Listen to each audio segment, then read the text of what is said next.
영서 지역의 미세먼지 농도가 올 들어 가장 높게 치솟는 등 연일 최악의 미세먼지가 계속되고 있습니다. 일부 지역에는 첫 경보가 발령되는 등 숨쉬기조차 힘들었습니다.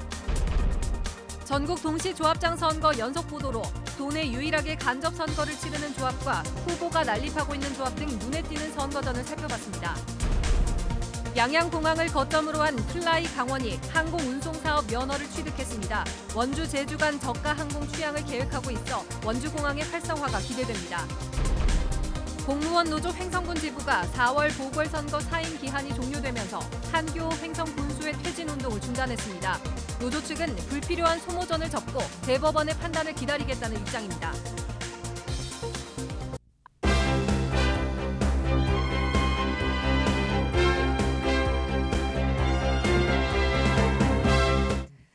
안녕하십니까. 뉴스데스크 원주입니다.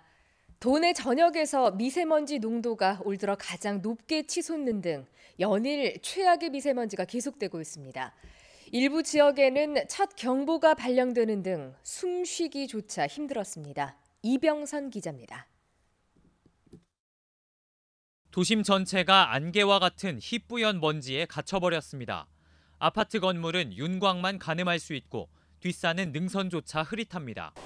살수차가 도로변을 연신 시선해보지만 먼지를 걷어내기엔 역부족입니다. 원주시청에서 직선거리로 1km 떨어진 지점입니다. 보시는 바와 같이 건물이 먼지에 가려져 제대로 보이지 않을 정도입니다. 연일 계속되는 미세먼지 공습에 길을 나서는 시민들에게 마스크는 이제 필수품이 됐습니다. 2달 전에 중국에서 왔는데 중국도 미세먼지가 심했는데 한국에 오니까 그 심한 정도가 비슷하더라고요. 미세먼지 수치는 올 들어 최고점을 찍었습니다. 원주의 초미세먼지 수치는 세제곱미터당 166마이크로그램으로 보통 수준 기준치의 5배 가까이 치솟았습니다. 도내 전역에 미세먼지와 초미세먼지 주의보가 동시에 내려졌고 북부 지역에는 첫 경보까지 발효됐습니다. 대기 정체로 미세먼지가 축적된 상태에서 국외로부터 유입된 먼지가 더해지다 보니 수치가 급격하게 나빠졌습니다. 내일까지 지금 미세먼지 고농도가 지속될 것 같고요. 지금 내일 오후에 이제 비 소식이 있는데 비가 오면서 좀 낮아질 수 있는 그런 가능성이 있습니다. 특히 원주는 세계 공기질 보고서에서 국내 도시 가운데 두 번째로 초미세먼지 농도가 높은 것으로 나타나면서 강도 높은 저감 조치 등 특단의 대책이 요구되고 있습니다. MBC 뉴스 이병선입니다. 원주 MBC가 마련한 동시조합장 선거 연속 보도. 오늘은 눈에 띄는 조합 선거를 살펴보겠습니다. 원주 원예농협은 도내에서 유일하게 간접 선거 방식으로 치러집니다. 또 도내 최대 규모의 원주농협은 현 조합장의 불출마로 후보들이 난립해 예측할 수 없는 승부가 되고 있습니다. 조성식 기자입니다. 원주 원예농협 조합장 선거에는 3명의 후보가 출사표를 던졌습니다. 현 조합장인 심진섭 후보가 재선에 도전하고 전 원예농협 이사인 허광영 후보와 정 감사인 신문선 후보가 대항마로 나서 3파전을 벌이고 있습니다. 원예농협은 도내 유일의 간접 선거 방식으로 조합장을 선출합니다. 420여 명의 조합원 모두가 참여하는 대신 60명의 대의원이 투표하는 방식입니다. 선거가 간소화되는 측면도 있는 반면 조합원들의 표심이 투표에 제대로 반영될 수 있을까 하는 우려를 안고 있습니다. 우려점은 그 조합원들 전체에 의사가 반영이 안 된다는 거, 또 조합원의 권리를 행사를 못한다는 거, 그런 것이 모순점이고. 현 조합장이 출마를 포기한 원주농협은 도내에서 두 번째로 많은 7명의 후보가 도전장을 내밀었습니다. 기호 순으로 살펴보면 박희서, 이인호, 이건현, 김종일, 김재근, 이진원, 원경묵 후보로 6명은 전현직 농협 관계자이며 1명은 원주시의원 출신입니다. 조합원 수만 4천여 명, 후보도 많은 데다 선거운동의 제약이 커 조합원들은 공보물로 후보자를 검증해야 하는 실정입니다. 전화번호도 잘 모를 것이고 또 막상 누가 조합원인지도 잘 모르고 한데 후보자로 나와도 참 갑갑한 점이 많을 거예요. 두 번째 시험 무대에 오른 동시조합장 선거. 선거 방식도 다르고 후보도 다양한 그들만의 리그가 혼돈 속에서도 치열하게 전개되고 있습니다. MBC 뉴스 조성식입니다. 양양국제공항을 기반으로 하는 플라이 강원이 3수 도전 끝에 면허를 따내는 데 성공했습니다. 침체된 양양공항과 원주공항 활성화는 물론 강원도에 새로운 활력을 불어넣을 것으로 기대됩니다. 김형호 기자가 보도합니다. 국토교통부가 저비용 항공사 신규 면허 발급자로 플라이 강원 등 3곳을 선정했습니다. 플라이 강원은 지난 2016년과 17년 두 차례 심사에서 탈락한 끝에 3번째 도전 만에 면허 발급에 성공했습니다. 플라이 강원의 자본금 규모와 외국인 관광객을 유치하는 사업 운영 계획서 등이 심사 과정에서 좋은 점수를 받았습니다. 자본금 증자, 또 투자처 확보 등을 통해서 재무 능력을 상당히 보완을 했고 노선 계획도 재조정하는 등 면허 기준을 충족하여 이번에 면허를 발급키로 했습니다. 플라이 강원의 거점인 양양 지역은 면허 발급을 축하하는 현수막을 내걸며 환영했습니다.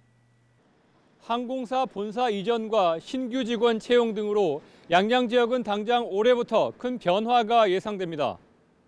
오는 2021년까지 양양에 상주하는 항공사 직원만 600여 명에 달할 것으로 예상됩니다. 도내 항공 관련 대학교 졸업생의 일자리도 확대됩니다.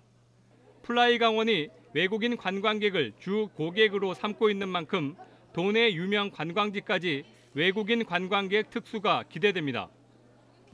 국토교통부의 현명한 판단에 감사드립니다. 지역 일자리 창출과 지역 경제 효과에 큰 도움이 되리라 믿습니다.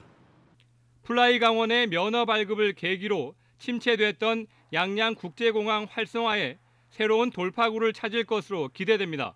MBC 뉴스 김영호입니다. 하지만 플라이 강원이 오는 10월 첫 취항하기까지는 넘어야 할 산이 많습니다. 운항 증명을 성공리에 맞춰야 하고 취약한 항공 수요를 안정적으로 확보해야 하는 과제를 안고 있습니다. 강화길 기자가 보도합니다.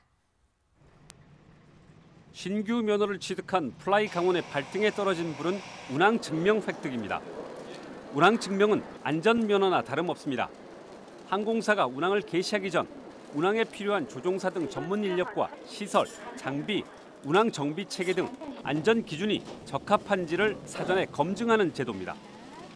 석 달에 걸쳐 1,300개의 검사 항목을 통과해야 합니다. 강원도와 플라이 강원으로서는 2번의 실패가 오히려 약이 됐습니다.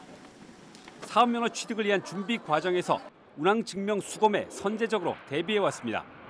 운항증명과 관련된 강원도의 역할을 저희가 거의 회사와 동일체라는 차원에서 지원할 계획입니다.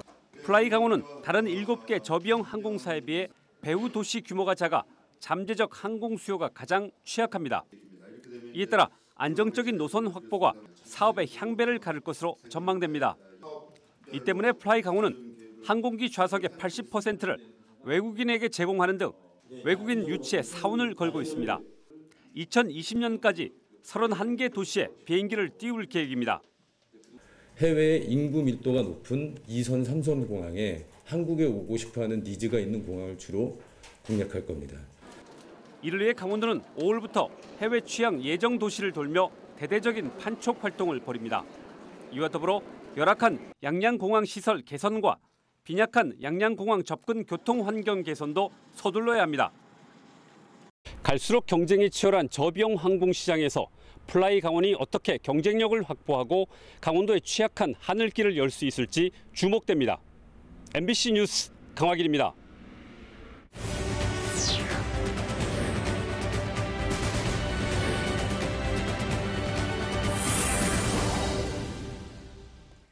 전국 공무원 노조 횡성군 지부가 한규호 횡성군수의 퇴진 운동을 오늘부로 전면적으로 중단했습니다. 노조 측은 오는 4월 보궐선거를 위한 사임 기한이 어제로 종료됨에 따라 불필요한 소모전을 더 이상 계속할 필요가 없다고 판단해 퇴진 운동을 접고 대법원의 판단을 기다리겠다고 밝혔습니다. 노조 측은 지난 25일부터 보궐선거를 위한 군수 퇴진 운동을 벌여왔으며 이후 퇴진 반대 측의 집회가 열리는 등 갈등을 빚어왔습니다. 오는 13일에 실시되는 제2회 전국 동시조합장 선거에 도내 선거인 수가 13만 1,460명으로 집계됐습니다. 강원도 선거관리위원회에 따르면 도내 선거인 수는 무투표 당선이 확정된 조합 13곳을 제외한 87곳의 조합원 수로 당초 추정보다 2만 7,866명이 줄었습니다. 조합별 선거인 규모는 강릉농협이 4,868명으로 가장 많았고 원주 원예농협이 61명으로 가장 적은 것으로 나타났습니다. 평창 동계 패럴림픽 대회 1주년 기념 행사가 오는 9일 평창과 정선에서 개최됩니다. 1주년 기념식은 오는 9일 평창 알펜시아 컨벤션 센터에서 진행되며 우리나라 동계 패럴림픽 최초 금메달리스트인 신의현 선수 등이 참여하는 기념 세리머니와 평창 스노우 어린이 합창단, 평화의 하모니 공연이 펼쳐집니다. 같은 날 정선 실내체육관에서는 1주년 기념 영상 상영과 문화 공연 등 1주년 특별 공연이 이어집니다. 평창 동계 패럴림픽 대회는 49개 나라 570여 명의 선수단이 참가해 동계 패럴림픽 사상 최대 규모로 기록됐으며 북한이 처음으로 참가했습니다. 평창군이 악성 민원인으로부터 담당 공무원들을 보호하기 위한 안전 조치에 나섰습니다. 평창군은 민원이 빈번하게 발생하는 8개 읍면 사무소와 군청 종합민원실, 주민복지과를 중심으로 사무실 내부를 촬영하는 CCTV 20대와 위급 상황 시 보안 요원들의 출동을 요청하는 비상벨 9대를 설치했다고 밝혔습니다. 공무원 스스로 신변을 보호할 수 있도록 호신용 스프레이를 배부하고 정신적 피해를 입은 직원에게 상담 서비스도 지원할 방침입니다. 횡성군이 도내 처음으로 농어촌 버스 승하차 도우미를 운영합니다. 횡성군은 시내버스 주 이용객인 고령층과 장애인 등 교통 약자를 위해 횡성읍 5일장이 열리는 1일과 6일에 버스의 탑승과 하차를 돕는 도우미 제도를 운영한다고 밝혔습니다. 버스 승하차 도우미는 자원봉사로 운영되며 다음 달 12일까지 횡성군 자원봉사센터 등을 통해 봉사자를 모집합니다. 뉴스데스크 원주를 마칩니다. 고맙습니다.